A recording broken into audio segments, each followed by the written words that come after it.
Using craft, Daemonar Yaslana called in a ball of twine and then considered the puzzle in front of him. After adjusting a couple of pieces for a better fit, he began lashing together the fallen branches he and his cousin had gathered for this harebrained, idiotic, get their asses kicked for this idea, an idea that sounded intriguing enough that he might have tried it on his own at another time, if he'd been able to talk Jaenelle Saetien out of building a raft today and testing it on the river. It was a warm summer day, and floating on a raft sounded like fun, but there were rapids downriver and a waterfall. Testing himself against those things on a raft made out of branches and twine appealed to him. After all, he was an Eyrien warlord prince, and until he was old enough to test his strength and skill by making the blood run, this could be considered practice. Right? That almost sounded like a reasonable explanation for doing this. He'd have to remember it when his father found out about this adventure. And he'd have to figure out a suitable reason why he wasn't alone on the raft.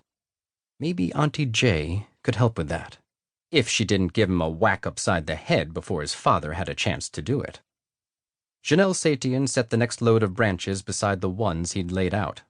Then she sighed. Why can't we just use craft to hold the branches together? Tying them is going to take forever. You afraid we're going to get caught before we get this thing in the water? He asked, lashing 2 more branches together. Maybe. He looked at her. Jaenelle Saetien sa diablo had the straight black hair and gold eyes of all the long-lived races, but her skin was a lighter, sun-kissed brown, and her delicately pointed ears were a sign that some of her bloodline had come from the Dea Alman, a race of warriors often called the Children of the Wood. She was smart, usually sweet in a feisty kind of way, and she sometimes had more backbone than sense. Then again, so did he, or he wouldn't be out here helping her build a raft that most likely would break apart when they hit the rapids and waterfall. Your father takes calculated risks, not foolish ones, his grandfather had said once.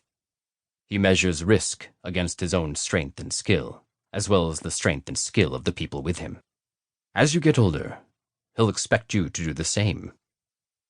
There is a difference between taking a calculated risk and a foolish one, Daemonar said, echoing words that lingered in his memory. We take the time to make this ride a calculated risk, or we walk away. She wouldn't walk away. Not completely. If he insisted on walking away today, she'd test a raft and a river at another time in another place without him, and that was unacceptable. She was family, and it was his duty and privilege to honor, cherish, and protect. But what are you going to say to our fathers if either of us gets hurt because you were impatient? He asked. She sat back on her heels and sighed. That's hitting below the belt. That was where truth, when it was inconvenient, usually hit. Jaenelle Saetien might want to try things that were risky, but she would yield if he would get in trouble because of her actions.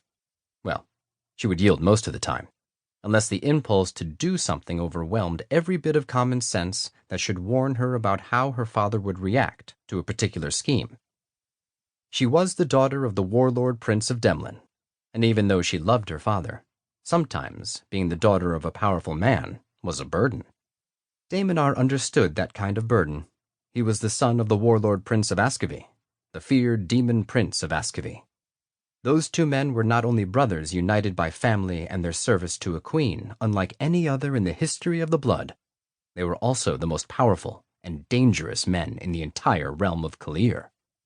But they were still men, and fathers, and if their children felt a reckless need to explore what could be done with craft, that inclination must have been inherited from them. Right?